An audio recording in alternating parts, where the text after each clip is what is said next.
जय हिंद साथियों, आप सभी का स्वागत है आज की इस क्लास में। आज हम शुरुआत करने जा रहे हैं कक्षा 11 राजनीतिक विज्ञान का। दोस्तों हमारा अध्याय चल रहा है।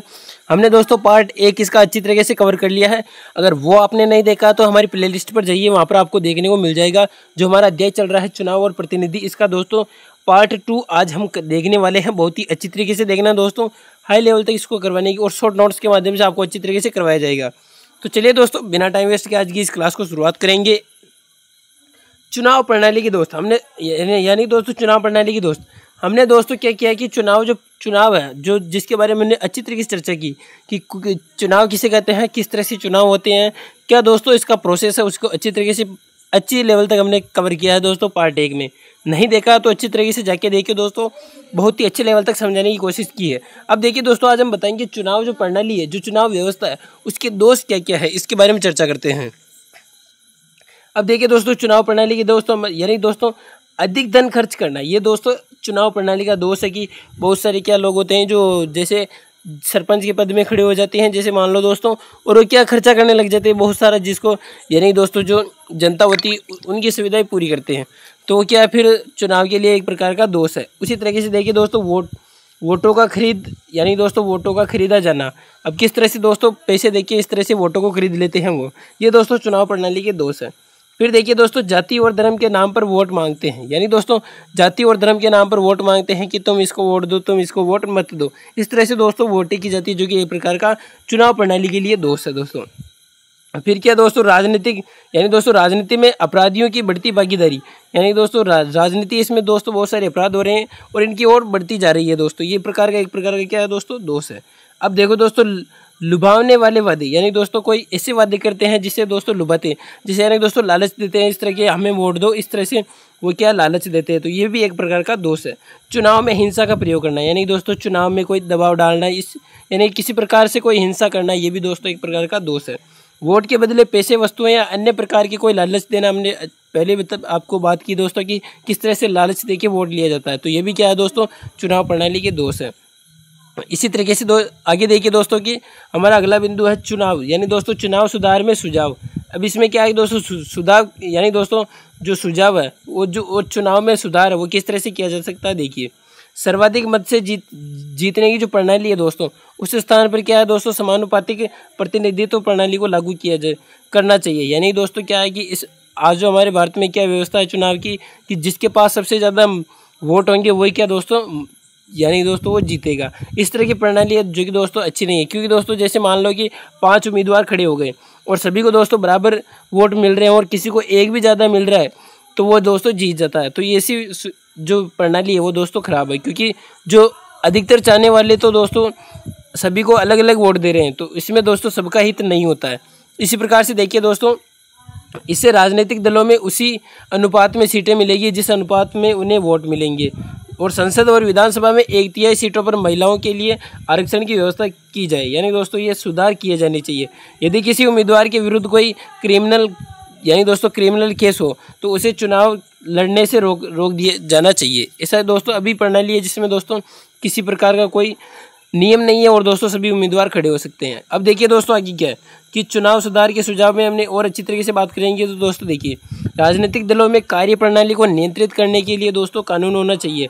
चुनाव प्रचार करते हैं हम, वो जाति धर्म के आधार पर ध्रुवीकरण को दोस्तों पूरी तरह से प्रतिबंधित कर देना चाहिए। चुनावी राजनीति के धर्म में यानी दोस्तों धर्म के परिवार जो प्रभाव है उसमें नियंत्रित करने के लिए कठोर प्रावधान करने चाहिए। इस तरह से कुछ जो दोस्तों बहुत सारे नियम होते हैं उन पर संशोधन किया जाना चाहिए। अब देखिए दोस्तों, चुनाव यानी दोस्तों भारत में चुनाव व्यवस्था किस तरह से है, इसके बारे में चर्चा करते हैं। भारत क्या है दोस्तों, एक लोकतांत्रिक देश है। यहाँ चुनाव निष्पक्ष यानी दोस्तों किसी प्रकार का कोई पक्ष वाद विवाद नहीं होता है और लोकतांत्रिक तरीके से होता है। भारत में संविधान यानी दोस्तों भारत के संविधान में चुनाव संचालन की पूरी व्यवस्था का विस्तृत वर्णन मौजूद है। भारत में चुनाव कराने के लिए चुनाव आयोग, इलेक्शन कमीशन जो दोस्तों एक स्वतंत्र रूप वाली संस्था है, जो अच्छे लेवल तक बहुत ही सुव्यवस्थित रूप से वो चुनाव करवाते हैं। यानी कि दोस्तों जैसे किसी गांव में चुनाव करवाने हैं तो वो पूरी व्यवस्था पहले से तय रखते हैं कि किस तारीख को वो चुनाव करवाना। एक प्रकार से दोस्तों स्वतंत्र संस्था है। अब देखिए दोस्तों आगे यानी कि दोस्तों भारत में दो प्रकार की चुनाव व्यवस्था है। वो कौन कौन सी? एक तो है दोस्तों सर्वाधिक मत के आधार पर जीत, यानी दोस्तों हमने बात की कि जो सबसे आगे होगा वही जीतेगा, जिसके पास सबसे ज़्यादा वोट मिलेंगे वही जीतेगा। यानी कि दोस्तों first past the post system, इस प्रकार की जो प्रणाली है वो दोस्तों हमारे भारत में चलती है। एक है दोस्तों एकल संक्रमणीय मत प्रणाली, यानी कि दोस्तों समानुपातिक प्रतिनिधित्व प्रणाली, जो कि दोस्तों मुख्यमंत्री प्रधानमंत्री जैसे चुनावों के लिए ये प्रणाली यूज में ली जाती है। इसी तरीके से देखिए दोस्तों सर्वाधिक मत के आधार पर जीत, जो यानी कि दोस्तों हम बात कर रहे हैं जो हमारी सबसे ज़्यादा जो प्रभावित है वो प्रणाली यही है दोस्तों, सर्वाधिक मत के आधार पर। यानी दोस्तों first past the post system जो सुविधा है वो दोस्तों इस प्रकार है कि इस व्यवस्था में जिस उम्मीदवार को अन्य सभी उम्मीदवारों से अधिक वोट मिल जाते हैं या फिर उसे ही दोस्तों विजय घोषित कर दिया जाता है, यानी दोस्तों वो जीत जाता है। विजय प्रत्याशी के लिए जरूरी नहीं है कि दोस्तों उसमें कुल मतों का बहुमत मिले। इस विधि को दोस्तों ये कहते हैं कि जो सबसे आगे होगा वही जीतेगा। प्रणाली है दोस्तों first past the post system, इसे कहते हैं दोस्तों। इसे बहुदलीय व्यवस्था भी कहते हैं, यानी दोस्तों बहुत सारे दल होते हैं इसमें और सभी भाग लेते हैं। संविधान इसी विधि को स्वीकार करता है और विधानसभा लोकसभा में चुनाव इसी प्रणाली से होते हैं। अब देखिए दोस्तों समानुपातिक प्रतिनिधित्व प्रणाली क्या है कि भारत में समानुपातिक प्रतिनिधित्व प्रणाली केवल अप्रत्यक्ष चुनावों के लिए की जाती है। जैसे हमने बात की कि प्रधानमंत्री मुख्यमंत्री इनके लिए दोस्तों समानुपातिक प्रतिनिधित्व प्रणाली का प्रयोग किया जाता है। भारत में जैसे दोस्तों राष्ट्रपति, उपराष्ट्रपति, राज्यसभा, विधानसभा परिषदों में जो चुनाव होते हैं वो समानुपातिक प्रतिनिधित्व प्रणाली का उपयोग किया जाता है। इस तरह से दोस्तों यहाँ पर होता है।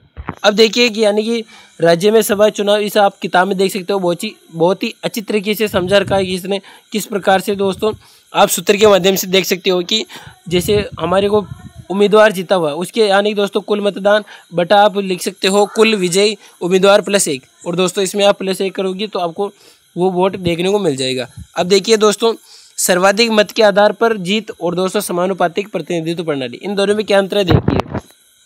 पूरे देश की छोटी छोटी भौगोलिक इकाइयों में बांट देते हैं दोस्तों देश को, और निर्वाचन क्षेत्र जिला यानी दोस्तों जिला कहलाता है।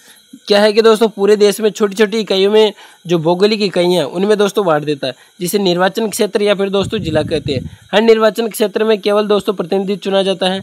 मतदान प्रत्याशी वोट को देते हैं और दोस्तों पार्टी को प्राप्त वोटों के अनुपात से अधिक या कम सीटें विधायक होते हैं वो मिल जाती है। फिर दोस्तों विजय उम्मीदवार को जरूरी नहीं कि वोटों का बहुमत यानी दोस्तों 50% +1 मिले। उत्तराखंड इसका उदाहरण देख सकते हो दोस्तों, यूके और भारत, यानी दोस्तों यूनाइटेड किंगडम और दोस्तों भारत। इसी तरह से हम बात करें समानुपातिक प्रतिनिधित्व प्रणाली, तो किसी बड़े भौगोलिक क्षेत्र में जो दोस्तों एक निर्वाचन क्षेत्र मान लिया जाता है और दोस्तों पूरा देश निर्वाचन क्षेत्र में गिना जाता है। एक निर्वाचन क्षेत्र का प्रतिनिधि चुन सकते हैं मतदान, जो दोस्तों मतदाता पार्टी को वोट देता है। हर पार्टी को प्राप्त अनुपात विधायिका यानी दोस्तों विधायिका में सीटें हासिल होती है और विजय उम्मीदवार वोटों को बहुमत हासिल होता है। उदाहरण के लिए दोस्तों इजराइल और नीदरलैंड को आप देख सकते हो। उसी तरह से हम बात करें कि भारत में सर्वाधिक वोट से जो प्रणाली जीत की है वो दोस्तों प्रणाली क्यों लागू किया गया है, तो एकल संक्रमणीय मत प्रणाली की प्रक्रिया काफ़ी जटिल है दोस्तों। ये छोटे देशों में लागू होती है, लेकिन भारत जैसे विशाल देश में इसको लागू करना संभव नहीं है। सर्वाधिक वोट जो हमारी व्यवस्था है वो व्यवस्था दोस्तों सफलता है, क्योंकि दोस्तों इसमें लोकप्रियता भी अधिक है। उन मतदाताओं के लिए जिन्हें राजनीतिक चुनाव का विशेष ज्ञान नहीं होता है उनके लिए भी दोस्तों अच्छी व्यवस्था है। उसके लिए पूरी चुनाव व्यवस्था को समझना सरल है। इसी तरह से दोस्तों बहुत ही अच्छी तरीके से हमने पार्ट 2 कंप्लीट कर लिया आज, बहुत ही अच्छी तरीके से। तो आप हमारे चैनल से जुड़े रहिए और टेलीग्राम पर जुड़िए ताकि आपको हर प्रकार की सूचना देखने को मिल जाएगी। तो तब तक के लिए आप मस्त रहिए, स्वस्थ रहिए, पढ़ते रहिए। धन्यवाद।